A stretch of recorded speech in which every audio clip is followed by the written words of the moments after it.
The Fed will be getting the full attention of traders and investors for the next few days. Let's bring in Joe Tigay of Equity Armor Investments. Good to see you, Joe.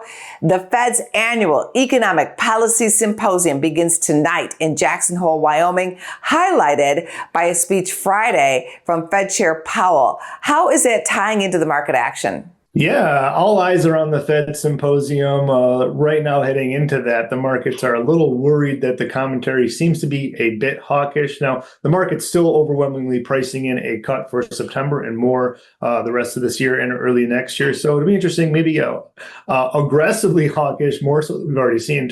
A speech from Powell could mean the market has a little bit more hiccups, a little more digesting and adjusting to the lack of cuts that it is expecting. But it's interesting to see. It's more, Angie, a rotation out of some of the growth names into some value names, and some value names that actually do good when rate cuts go lower. Thinking of not some of the AI utilities, but the boring utilities, the dividend payers have done quite well compared to the values, compared to the growth stocks this week. So it's interesting to see. I think the market's still kind of pricing in some cuts, maybe not a ton of cuts. Look at September, still overwhelmingly expecting a cut, obviously.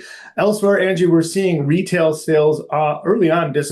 Target not hitting their mark, for instance. So that might be a sign some consumers aren't doing as well as they had been early in the year. Just a sign of caution, just kind of watching this closely. Maybe some discretionary spending is slowing down as we're just kind of reaching this peak of the cycle here as the Fed's about to lower rates again. We'll see what happens at the end of the Fed symposium, but we're still expecting a rate cut coming soon.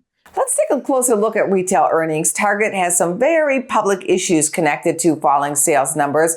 How about other retailers? Maybe they're a higher end grocer. They're obviously a little more high end than Walmart, potentially. Seeing luxury items like Tapestry, formerly Coach, they had a really rough earnings talking about their supply chain. So maybe this is a little bit of a just finally balance, some of these higher end discretionary things that people don't necessarily need are being purchased a little bit less as we are hitting a little bit more uncertainty.